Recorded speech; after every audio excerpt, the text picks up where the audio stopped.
from base camp Everest. So Everest is behind me. This was a day after we went to the top of base camp, not top of Everest, but top of base camp. So we're 18,825 feet or something like that. This is the valley floor of a particular space that we're in. The mountain in front of you is 21. They're called the twins, the two sisters. One is 21,000 feet high, and the other one is 23,000 feet high. To give you perspective, the tallest mountain we have in the continental United States is 14,000 feet. So these are massive mountains. These are huge. And I'm on a valley floor that I thought was the valley floor several days earlier, which was 1,000 feet higher up from where I am now. Right? We were in a valley. I thought that was a valley floor, but it wasn't. This is the valley floor. And in front of me are two mountains. Now, if you look at this, okay, if you look at this just from this perspective, it's a cool image, right? I don't think you can do this on this presentation, but can you zoom in on this? Can you make that happen? See if we can do that. I should have thought about that before, but I think it's actually more fun. Maybe not. Let me just click on that. Put a little magnifying glass. Here, do you want to do it down below or? In the middle of the whole thing. Oh. A minute. It's worth it, I promise you guys. Okay, does anybody see anything now they didn't see before in the middle of that image? Maybe you can see that.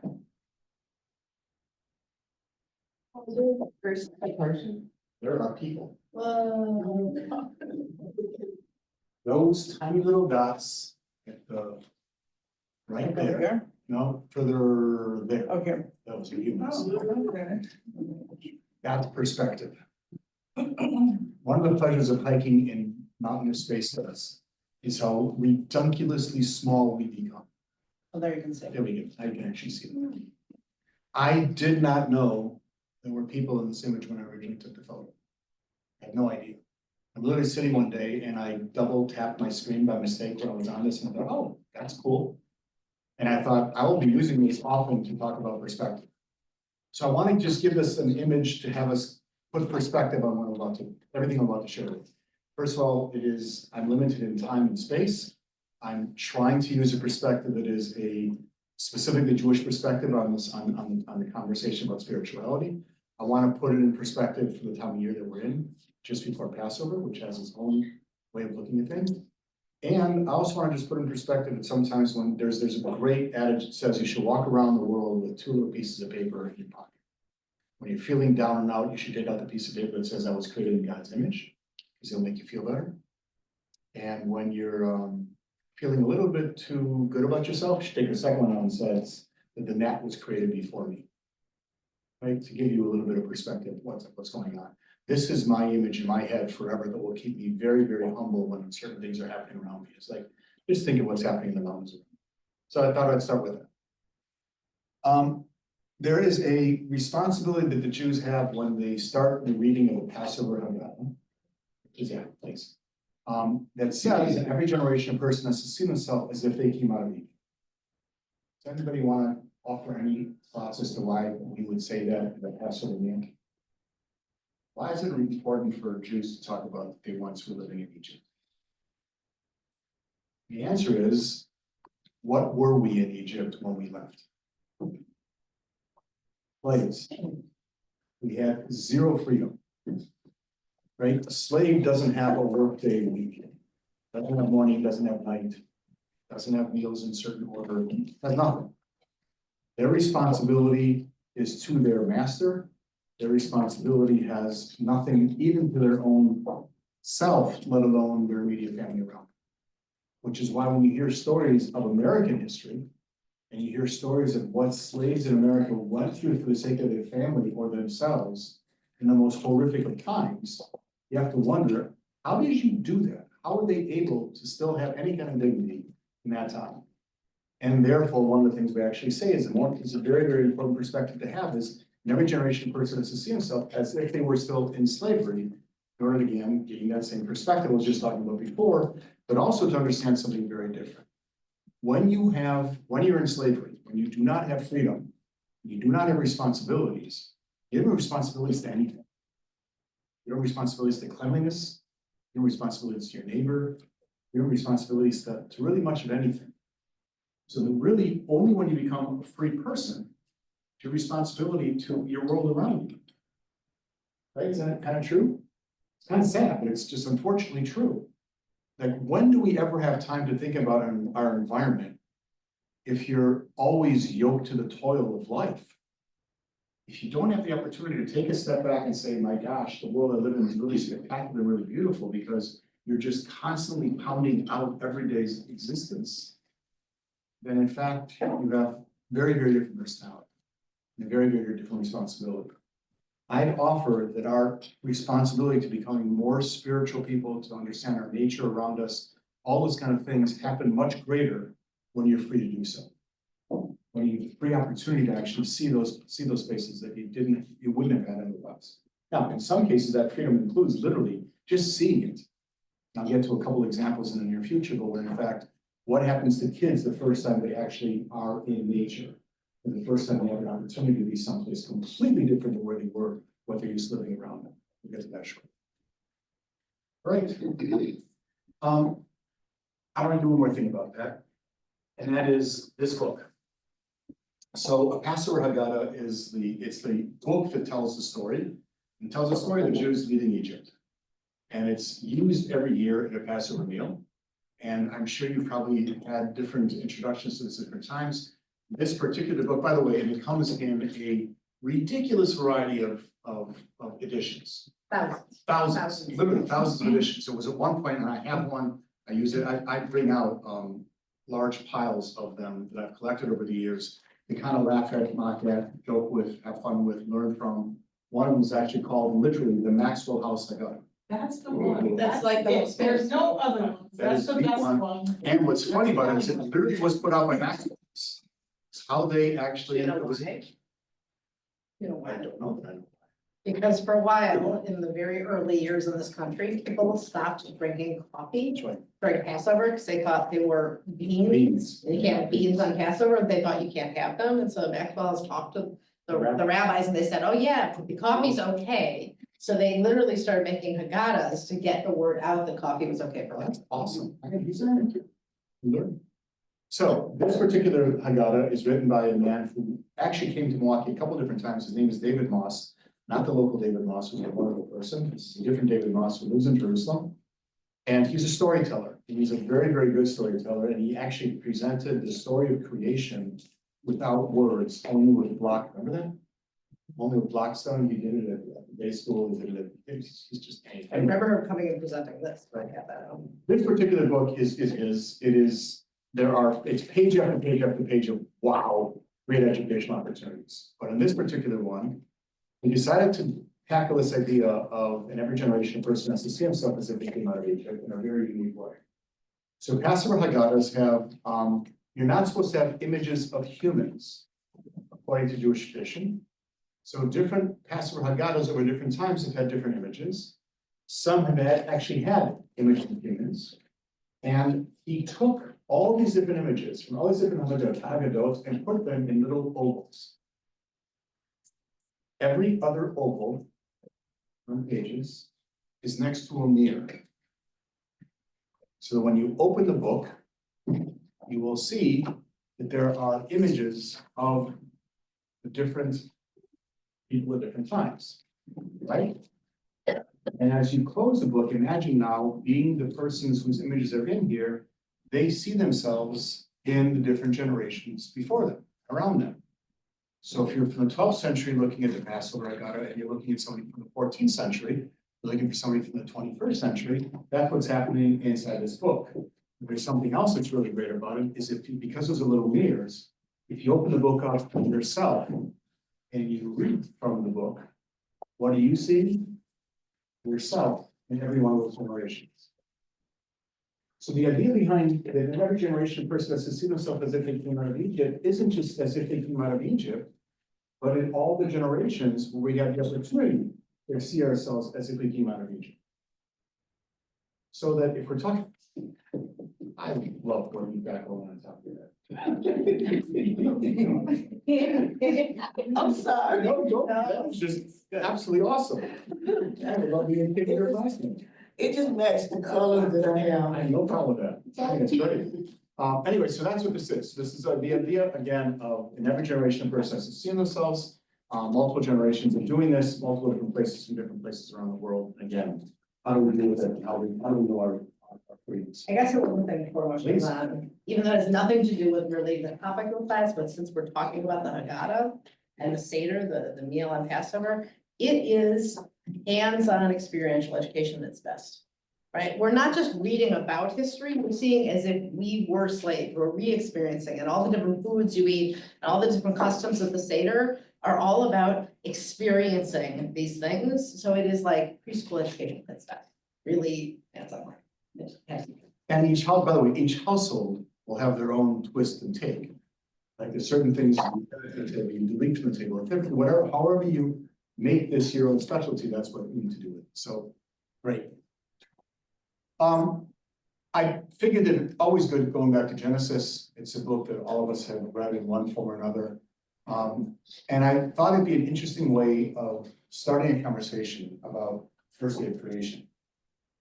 And I learned this from one of my favorite teachers, that what's really amazing about the first day of creation is the isolation of simply two things, light and darkness. That's it. All there was at one point was just light and darkness. And how simple that must have been, right? Nothing else is cluttering for our world, nothing else is cluttering for our lives, it was simply two different things that were happening. And at the end of that creation, we hear for the first time in writing, we read it for the first time, and it was good. God saw the light was good, and God saw your light in darkness. This idea that it's good was really fascinating because it changes. Do you remember when it changes? Great, we'll get there. Next image. The second day made the expanse and started the water from, which was below, and expanse of the water which is above expanse, and it was good, and it was so. I'll call the expanse sky, and it was evening, and it was morning, a second day. So the second day was when there's actually a horizon is created, right? We've got sky above, water below. Still quite different than the first day where it's simply night and day. But imagine now for the first time, and I'm sure some of you have seen the amazing videos when a child hears for the first time, right? They actually put, has anybody seen what I'm talking about? They put the cochlear implant in a child, and then he hears the child's mom's voice for the first time, and that kid is like looking around, what is that sound? And he sees that the sound is coming from his mother and just completely changes everything. Or how many of you have ever been to a place where you saw something for the first time? I'll give you a great example. For me, when I saw the Rockies, specifically the Canadian Rockies, I was blown away. I think the American Rockies are gorgeous. I think they're absolutely amazing, but there's something much more approachable about the Canadian Rockies. And the first time I saw them, I was wow. It really is just an amazing, amazing feat. On this, I'd like to add something. There's an organization that the older people will remember probably better than the younger people, but it's a company called Radio Flyer. Does anybody know what the Radio Flyer company made that we really, really loved? Wagons. Red wagons. They made red wagons, and they made them really, really well, and these red wagons lasted forever. You could hand them down. I had my grandparents bought me my Radio Flyer. My Good, kids, Skate. Did it. You're safe, you're safe. so Good. Radio Flyer did something really cool. They set together a organization, a not-for-profit called second, it's gonna come to me. It's the two names of their children. It's not gonna come to me, doesn't matter. They're two daughters. They created a foundation. And the foundation every year takes kids in the inner city of Chicago and gives them an opportunity to learn how to play instruments, violins, cellos, and the like. It's just an amazing, amazing organization. And at the end of their educational period, which I believe is a 4-year period, and it's through high school, they get a chance to go to an island off of New York to go hang out at a volunteer donor's home. Okay? These kids are growing up in really, really crummy neighborhoods. And you know what happens to them the first night they get there? They cannot sleep. And you know why they cannot sleep? It's too quiet. Too quiet. It is way too peaceful. Simply the sound or the lack of noise, whether it's gunfire or buses or trucks or yelling or screaming or whatever it ends up being, is simply too much for them to handle, and they literally cannot fall asleep. So they've already learned by the second year, they had white noise playing in the background. They had things happening that would actually calm them enough to be able to do it. That's the inverse of what's supposed to happen when you're in nature, right? You're supposed to go to nature now. Oh, this is so great. But what if what you're used to doesn't let you turn off that part that lets you enjoy nature? Where is it in our spirituality that we get to finally have spirituality? Now, can a kid find spirituality when in fact they're surrounded by the sound of gunfire? Is there a spiritual place? And by the way, arguably, they may in their church, they may in their family, they may in the lap of their mother or lap of their grandmother, who knows what. There are places I would hope they would find that comfort, that rest. But in the meantime, I believe that one of the things that happens when reading this Genesis story, an idea that happens on the second day was not just night and darkness, but land and sea, starts letting us have that awe of what happens when we see things for the first time, preferably in a better case than these poor kids.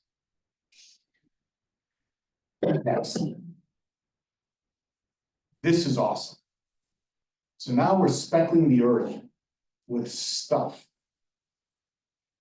Has anybody seen the amazing presentation being done now? Actually, I believe it was just released a couple of days ago by Forrest Gump. His name. What's the actor? Tom Hanks. So Tom Hanks is talking to a scientist about why leaves change colors. Does anybody know why leaves change colors? I didn't. I thought I did, but I was wrong. Can you know? Oh, I was gonna say they lose chlorophyll So do you know why they lose chlorophyll? because they don't get the sun as much. Do you know why the leaves drop off the tree? Because for the life cycle, That would be good, but it's actually more than that. preserve the trunk. It's preserve the trunk and the rest of the tree. The tree has to expend so much energy hanging onto the leaves, they're no longer providing the chlorophyll it needs, that it drops them in order to simply survive the winter months. And when it drops them, it actually uses a specific part of its bark to cover that little space where the leaf falls off, where that little stem of the leaf is. That little thing gets covered by something really special, that when the bud comes, it's the first nutrient the bud takes. Is that tiny little thing? And that's just on a tree. That, right? I mean, think about that. And we get to go the oohs and ahs, right? The first time you come to, and who has not enjoyed autumn? We live in Wisconsin, it's pretty spectacular. I'm sad for those who live in places that don't have fall, that don't have our autumns, that don't have that change of colors to actually see that. So I did something really stupid a couple of days ago. This was not originally a presentation, except I realized when I saw the image of, wow. I cut my finger really stupidly. I wasn't wrestling with saber-tooth tiger. I know that's what you were thinking I was doing. It wasn't because of that, because I did something stupid with a knife. And I cut the skin deep enough that I actually cut part of my tendon. It hurt, I'm fine, I'll be okay. Here's what's really cool about this. Tendons can grow back on their own if left alone, if they're not cut through. If they're cut through, you have to stitch it. But you can only stitch it with a braided, threaded piece. It can't be a single stitch, it has to be actually a braided type of thread. And that's because the tendons themselves are sinewy. I'm sorry, but every time I learn more about how this body functions, I can't help but go, wow. I mean, in all of this, I mean, I'm sitting literally looking at my finger wide open going, okay, this really should be hurting me a lot more, but I'm so amazed at what I'm seeing that I'm actually not worrying about the pain for a couple seconds while this is happening. And again, I don't know if that's necessarily spirituality, but I do know that there's an awe that comes with it that I wouldn't have had if I didn't have the freedom I offered in the first place. If I wasn't able to separate the simple from the complex, wasn't able to separate the horizon line from that which is above it and that which is beneath it. I wasn't able to understand even the simple things. The more I learn about nature, the better off I get to be because I get to be more in awe of it. If you go to the next slide, something else happens. And by the way, again, with this, what does God say? It was good. It says it twice. Twice, actually, it's right, because it's not just dealing with what the waters and the seas was one part. The second part was what was actually being planted, all the vegetation. That's why in Judaism, Tuesday is considered a really auspicious, lucky day. It says- So here's a fun one. God made two great lights, greater light to dominate the day and a lesser light to dominate the night, stars. And God set the expanse of the sky, shone upon the earth to dominate the day and the night, to separate light from darkness. And God said it was good. It was evening and it was morning the fourth day. So I'm in northern Wisconsin. And this has got to be probably close to 30 years ago. Working at our overnight camp at Camp Interlochen. And I decided to take a walk with a friend. And it was already evening, not quite nighttime, but it was evening. And we're walking. And all of a sudden I realized I literally cannot see the hand in front of my face. It's one of those nights where there is no moon. It was just dark, really, really dark. And then I remembered a story that I was told just about a couple of years earlier than that. And the story is told about a native grandmother whose grandchild is afraid of the dark. And she takes her grandchild out for a walk at night. And they walk and they see the trees.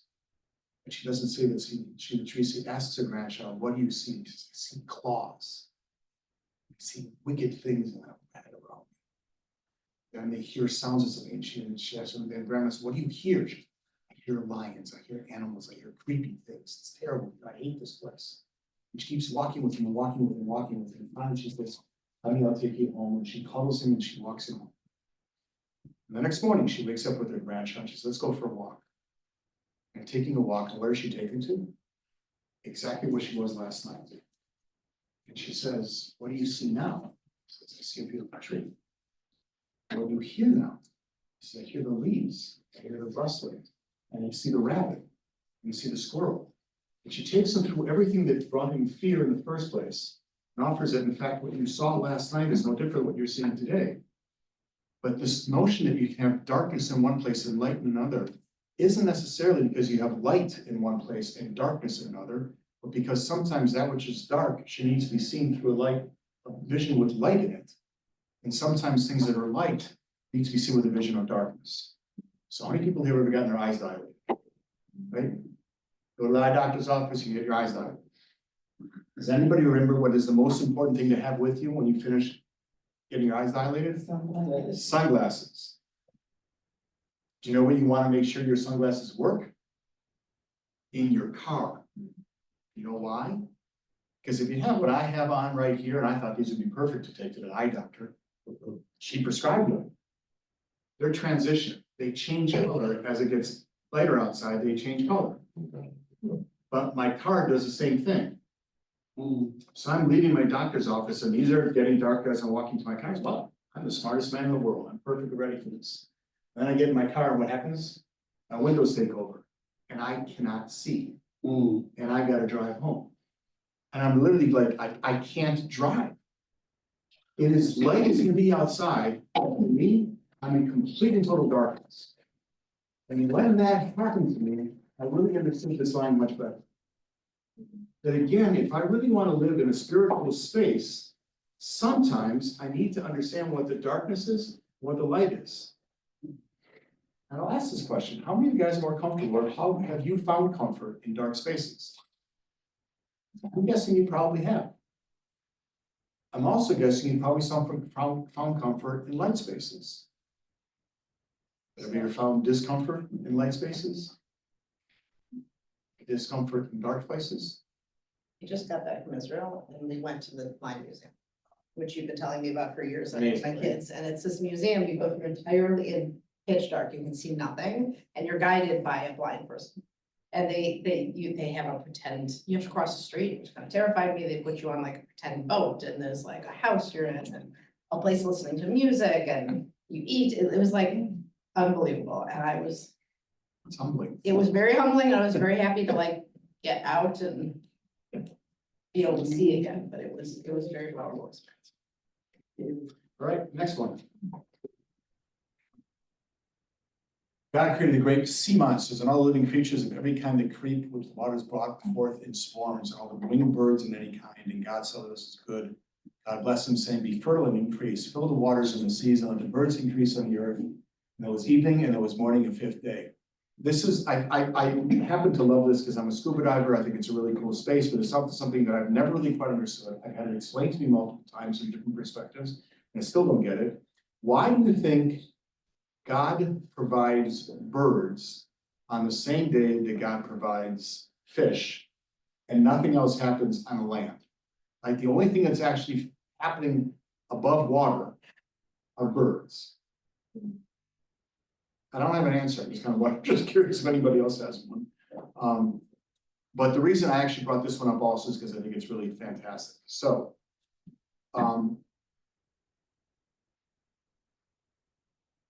have you all seen the images of what's below the water, really deep? Aren't those creatures fascinating? They are some of the fiercest looking things, and by the way, some of them are teeny tiny. You know, the thing that's got the little globy thing in front of it that flops around as it walks through, or the thing that's got these wicked and sharp teeth. I mean, the kind of things that are beneath there are what nightmares are made of. Or not, or they're just so freaking whimsical. It's like also kind of thing that Dr. Seuss would have made pictures of. So I've gone scuba diving, and there was a particular site that I went back to multiple times where I could literally, I would know when the sea cucumbers would be on the bottom of the water. I knew when I would actually find dragonfish. I knew where I could find seahorse. I knew the area so well that I kept going back to it. And then I realized I need to stop going back there because my awe of it, my joy of it was going away. I wasn't seeing the same way. And then go to the next slide. This happens. God made wild beasts of every kind and cattle of every kind and all the kinds of creepy things on the earth, and God saw this and it was good. So I would like each one of you to simply say, whip around the room your favorite animal. You start. A dog. Snow leopard. Rabbit. Elephant. Crocodile. Dog. Giraffe. Giraffe. Dog. Dog. Porcupine. Porcupine. I also like giraffes. Giraffes. Dog. Dog. I'm sorry? A seal. Seal. Vocal police. Oh, before we will be returned to days. Yeah. Awesome. Good. Dog. Dog. All right. How are you? I can tell you something. So, forgive the dog lovers in the room, because I happen to love dogs. I was afraid somebody's in cats, and I had to forgive them all. So I want to take those out for a second. So if I asked you again and you couldn't say dog, or a couple of dogs, you said dog. What's the second option? Oh, somebody else said dog. Dog was at the end there. The dog. Giraffe. Right. So I want to offer this. Have any of you seen any of the animals that you like that are special to you in their natural habitat, not zoos, their natural habitat? Yes. Lots, for sure. So yours was snow leopard. Have you seen The Secret Life of Walter Mitty? No. Oh, yeah, see it. There's the whole story about the snow leopard. It's extremely important, and it's a great movie, and it's a fun movie, and it has everything we're talking about. Great. Couple different people said giraffe. It's actually on my page. My daughter has been a giraffe freak Forever. Forever. We went on a safari in Tanzania. And she saw a giraffe, actually lots of giraffes for the first time. And she couldn't stop giggling. I mean, like a child giggles, that wonderful sound you hear. Every time she saw it, she burst into giggling. Giraffes make no sense whatsoever when you see them for the first time. Even at the zoo, they make no sense. But when you see them in the wild, they actually make a lot of sense. Because in many of the places where they live, in order for them to eat from the trees they need to eat from, they gotta have a longer neck. They also have to have a longer neck because the animals that are hunting them, they get to see from afar. Because the animals that are hunting them are faster than they are. So the only way they're gonna get away is if they can be faster than they are by starting to run faster than they do. They are spectacular to see in real life. Somebody said seal. Have you ever seen a seal in that really place? Oh my God, I can't wait till you get to a place like San Francisco. Like the San Francisco Bay where they're literally just hanging out by the hundreds. They're just absolutely, they're so playful, they're so much fun. They are the ultimate. Now, why would I want to spend any kind of time talking about spirituality when you're talking about animals? Anybody want to guess why? Three things. Number one, patients in hospitals do best, especially for those who are animal lovers, when a dog or a cat is in their lap. Their blood pressure goes down, all of their immune systems actually increase. All of these things that happen to a human body that are beneficial happen when we're holding a pet in our lap. You ask my favorite animal is? Elephants. I've been mimicking the sound of an elephant for a long time, and I've been literally learning how to play. Elephants. I've loved elephants forever. I had a chance to actually hang out with an elephant for like 2 hours. Me and an 82-year-old elephant were hanging out. She is this beautiful, huge monstrosity of an animal that was kind and gentle and loving. And when I stopped nudging her and petting her, she would come back over and come back for more. And I see this animal with this stupid looking thing called the trunk. It has the dexterity of our fingers in it, so that she can literally rip apart the bark off the eucalyptus tree so she can actually eat the bark. And she does it with this trunk and her massive feet. And we talk about dexterity as if you have to be, using the most finite things that are out there. Here she is, this massive animal with this. And God saw what he had made and found it very good. Is what happens in the last scene when he finally creates us. And I have to wonder, really? That elephant wasn't very good? Those stars of the heaven weren't very good? Those creatures, those things, those bizarre looking things in the water weren't really good? And the answer is those things don't have responsibility that we do. We're gonna be those free things. We're gonna be those free people. We're gonna be those things that have the opportunity to care for this, to do good with this, to live a life better with it, to be awed by it, to find spiritual space in it. That is why on the last day of creation, God created us and said, it was very good. But I don't think you can get there if you're only thinking about ourselves. Argue, by the way, our rabbis did. Our rabbis take this as that sixth day as being, because humans were created, it was very good. It's to serve God, it's to make the world a better place. All those things are absolutely true, but I would argue, unless you have real awe and understanding what came before those 6 days prior to that, you cannot understand the very good that we are in our world too. How's that so far? We doing good? So, there's a seventh day we all know about. I would love to offer you guys the opportunity to read this book. It's called The Sabbath. It is an incredibly short read. If people ask what my favorite book is, this one always comes up as my top 3. It probably is my number 1 favorite book of all times, written by a man by the name of Abraham Joshua Heschel. To put him in perspective, Abraham Joshua Heschel is the man that we often see standing next to or walking with Dr. Martin Luther King. He is the wise Jewish duded man with a beard standing usually to his right when they were marching together. He's with him in Selma, Alabama. He's just, Abraham Joshua Heschel was, and as far as I'm concerned, one of the greatest rabbis of all times. And he says this about the seventh day. He who wants to enter the holiness of the day must first lays down the profanity of clattering commerce of being guilty toil. He must go away from the screech of dissonant days, from the nervousness and furious fury of acquisitiveness and the betrayal and embezzling his own life. He must say farewell to manual work and learn to understand that the world has already been created and he will survive without the help of, and will survive without the help of man. 6 days a week, we wrestle with the world, bringing profit from the earth. On the Sabbath, we especially care for the seed of eternity planted in the soul. The world has our hands, but our soul belongs to someone else. 6 days a week, we seek to dominate the world. On the seventh day, we try to dominate the self. If you can really pull that one off, then the Sabbath is the ultimate day of spirituality, of calm, of quiet, of non-work, of all the spaces where you can really find the ultimate kind of time away from. One more. It's actually a few more. Yeah, just stop sharing it in case. We want to look at the.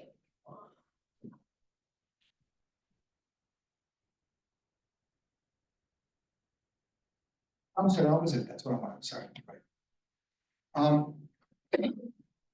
God settled the human in the Garden of Eden to till it, to tend it. God commanded the union of every tree of the garden you are free to eat.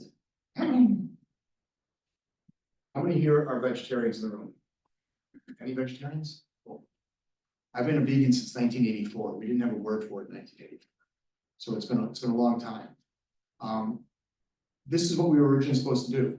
According to God, the original Torah tells us to be vegetarians. We eat from the trees, we eat from the plants, we can do anything we want to do with it. There's zero mention of the animals for us to eat. Doesn't happen. Tells us this is what the world is for us, what we're supposed to take from it, and arguably there's as much nutrition from it, because otherwise why would God tell us to do that? When does this change? Does anybody remember when this changes? Is it when Adam and Eve sinned and, they found out they was naked? So it's a great guess, but it isn't. And you know why it isn't? Because that reality forces them to do something very different, right? They did kind of some stupid things there after that. They actually covered themselves with things. They learned about the idea of modesty, all that happens to, which is a huge human change. But something else happens to our planet, to our world, that finally forces us to change. What's that? Fire. Fire's good, agreed, that would have done it, but something much more calamitous than that. Story of Noah, right? The story of Noah is we tried and we tried and we tried, and man, we just simply couldn't handle the world around us. And what do? We became evil. We became really, really evil. So God goes ahead and God changes the world and floods the world. And we start over again. When we start over again, God says the following. And God blessed Noah and his sons, and God said to them, be fruitful and multiply and fill the earth. And your fear and your dread shall be upon all the beasts of the earth and upon all the fowl of the heaven, on everything that creeps on the ground and upon all the fish of the sea. For they have been given into your hands, every moving thing that lives shall be yours to eat. Life of your vegetation, I have given you everything, but flesh, if its soul, its blood, you shall not eat. So, you can eat it all, you just can't eat it when it's alive. And not the blood. And not the blood. Blood has to be taken out. But we went from being herbivores, vegetarians, arguably even vegans, to being anything. Now, there's a good argument people have made that we're supposed to be nothing but dominating the world around us, right? Can anybody see another argument that comes out of this?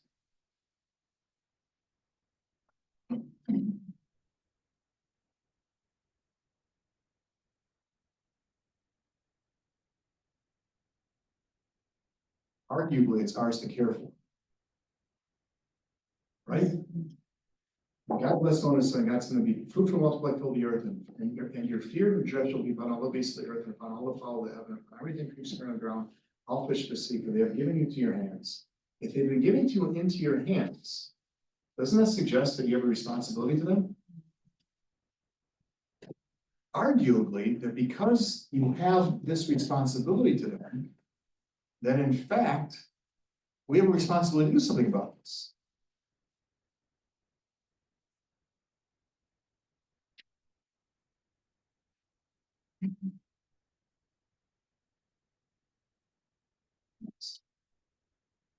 That's your question. Please.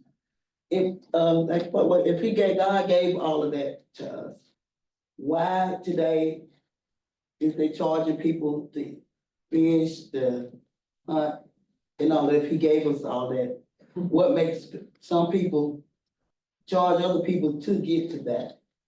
There's arguably, first of all, you have to remember, we used to all be hunters and gatherers, right? At one point, that's the only way we did things, was by actually hunting them down. That's the best of ourselves doing that. When we lived in clans, that's how we did it. As we moved into civilization, less and less people did that one. We've got a grocery store you can go to instead of doing that. So arguably, that's why, right? Times change, people change, and the opportunity has changed. But why do some get to and some don't? That's a judgmental side I don't want to get to. But it's a great question to ask. Okay, Great question to ask. All right, what we have in front of us are kalaniot. Kalaniot are not poppies, although they look very, very similar. These are actually in the anemone family. If you can also show the next picture, it's also kind of a neat one to see, because these are called rakafot or cyclamens.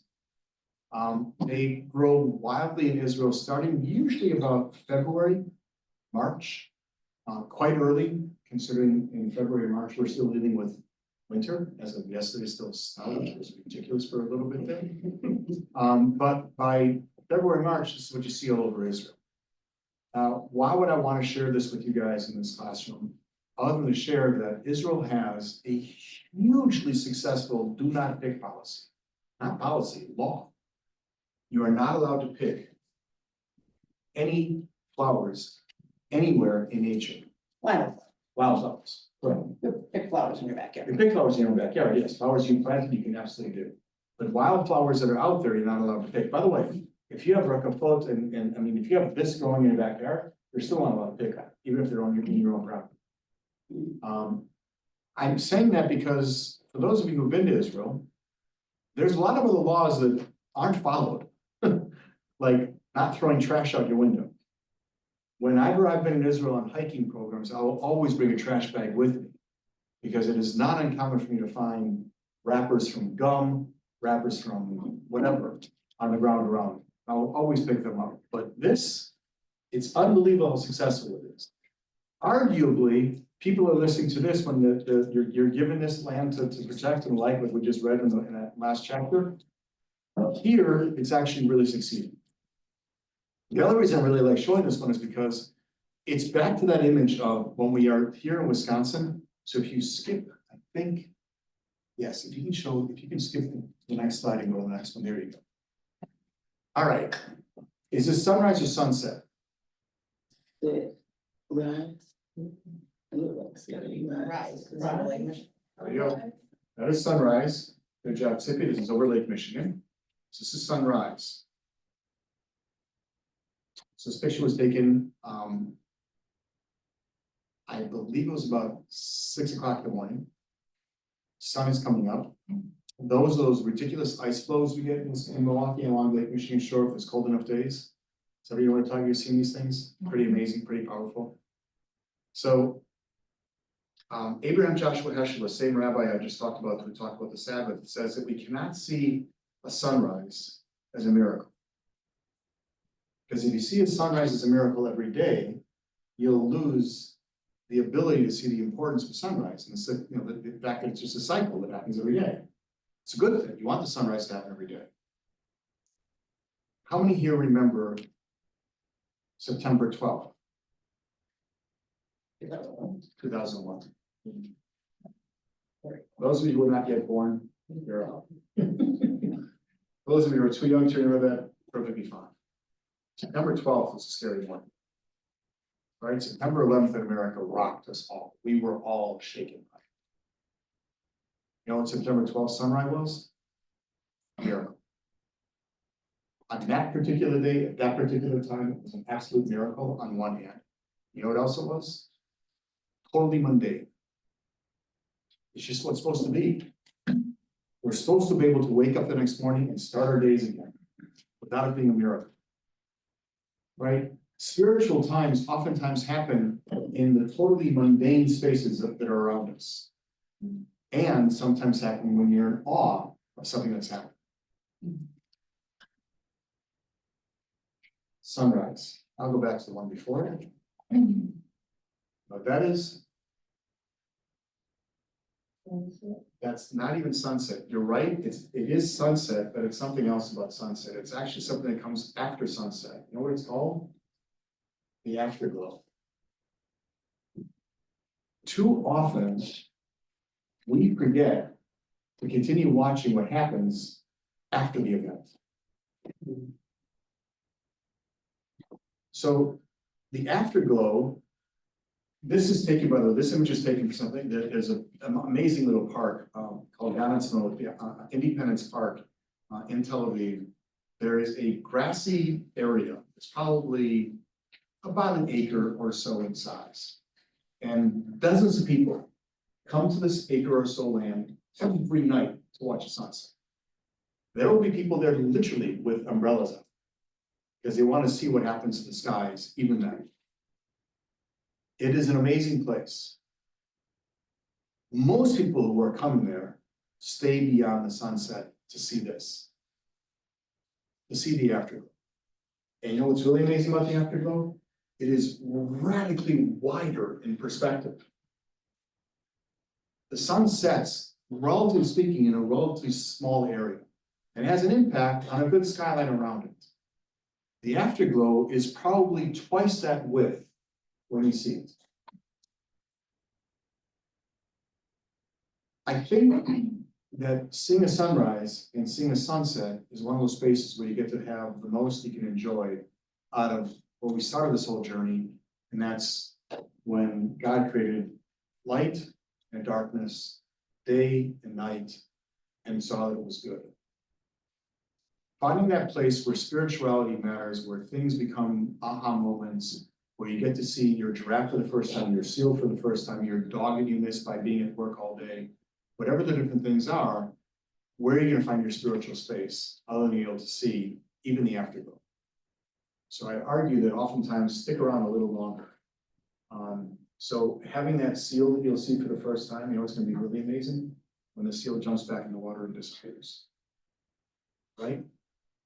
Because It's also interesting because this time in Judaism is called Shia. And it's kind of this in-between time. It's not day, it's not night, and the rabbis don't know quite what to do with it. So the time that we light Shabbat candles, you know, if you've ever seen a candle lighting time, it's before it gets dark outside. And it's because they're looking at this Shia, this like in-between time, because you don't know exactly when night starts.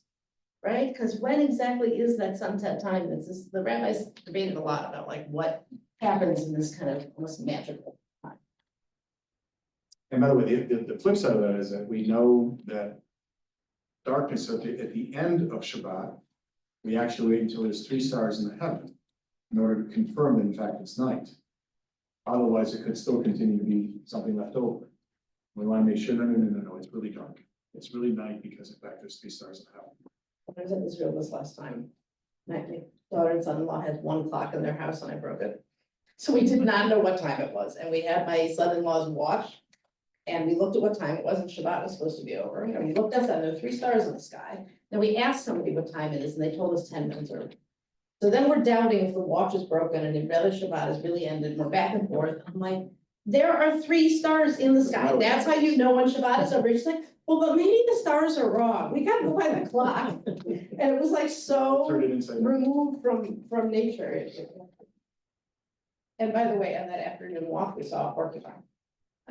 We did. And there were like 6 kids who were out there like kind of playing with it and got a little freaked out because there's a rabies outbreak right now in Israel. We're trying to get the kids away from the porcupine, but they were having a good time playing with it. No, it's okay.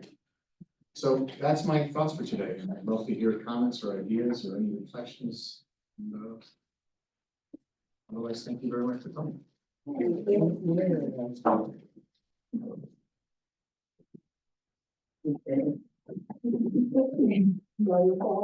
Any parting thoughts?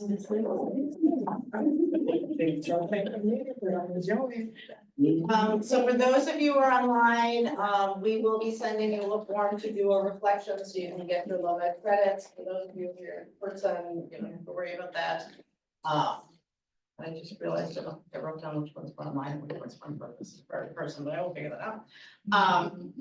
And we still have, I think, one more lunch and learn in May that Darla and I are gonna do together about, Milwaukee Jewish institutions, getting to know more about our Jewish community. I think that's probably the year, if I remember correctly, but look back at your emails. And meanwhile, wishing everybody a happy, healthy Passover, Easter, vacation day, whatever you're going to be celebrating, and hope everyone can get out and enjoy the spirituality. Thank you.